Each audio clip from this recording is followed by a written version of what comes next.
Now, we've seen some substantial investments in healthcare, and recently we saw the IFC coming in to invest some substantial amount in AAR, which is in the insurance sector. Sure. What are the trends that you're seeing in healthcare? Healthcare is an industry that is growing and growing very fast in Kenya. It's driven by a number of things. It's driven by the fact that there's been historic underinvestment in health services provision in not just Kenya but Africa as a whole. But we also have a growing population, an emerging middle class, more income available to spend. The growth of the economy has also spurred a number of people who were previously abroad to come back and start establishing healthcare services businesses. So there's a big gap between what is needed and demanded and what is available. And that fundamentally is what's really creating the growth. And then going forward, do you see this trend picking pace? Absolutely. I think all projections around healthcare spend in our markets are, growing at either high single or double-digit compound growth rates in, over the next 4 or 5 years. What's needed is capital.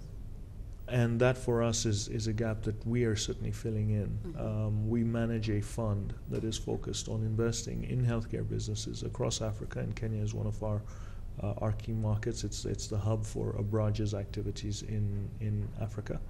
And so we see many opportunities across the sector, all the way from manufacturing to distribution to what is probably the most important, healthcare services delivery.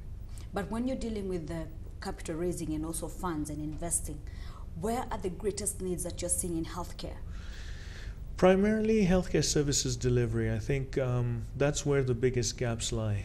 If you look at everything else, if you look at the manufacturing of, say, pharmaceutical products, enough is being done both within our territories as well as outside of our territories, where substantial economies of scale have already been achieved, such that unique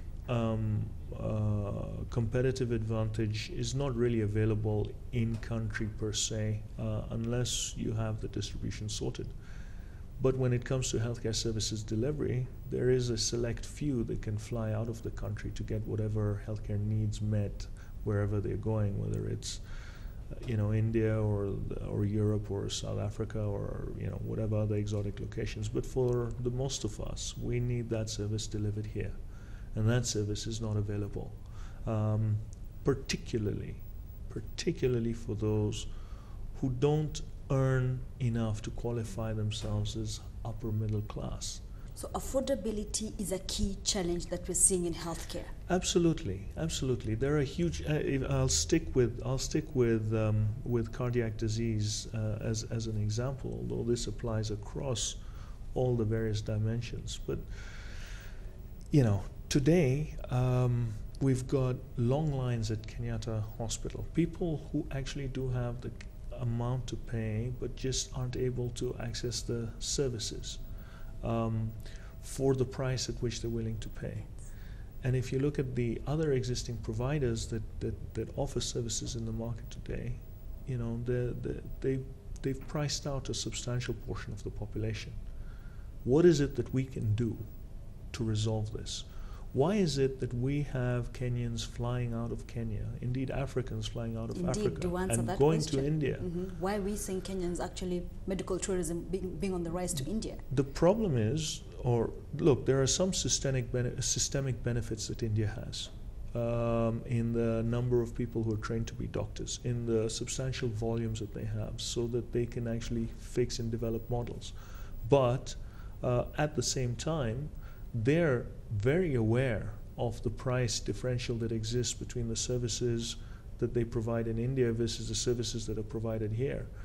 And being smart businessmen, will be charging the Kenyan who flies out of Kenya much more for the same service than they're charging the Indian in India. But it is still comparatively cheaper. But it's still comparatively cheaper than Kenya. Now, there are a lot of institutions in India that also see that as a problem. They are built on principles of morality and faith and have built very successful healthcare services delivery businesses. But with that as a paradigm, we're looking at working with them to try and sort and resolve that issue here. When it comes to human capital, we are really doing badly as Africa. Exactly. Well, it's the starting point for where things will need to change over time. But that will require those people who are trained to stay here and those who have gone abroad to come back. So brain drain needs to stop and brain gain needs to happen. I like that term, and it is starting to happen. We as investors will actually back people on the ground who are looking to build and scale businesses.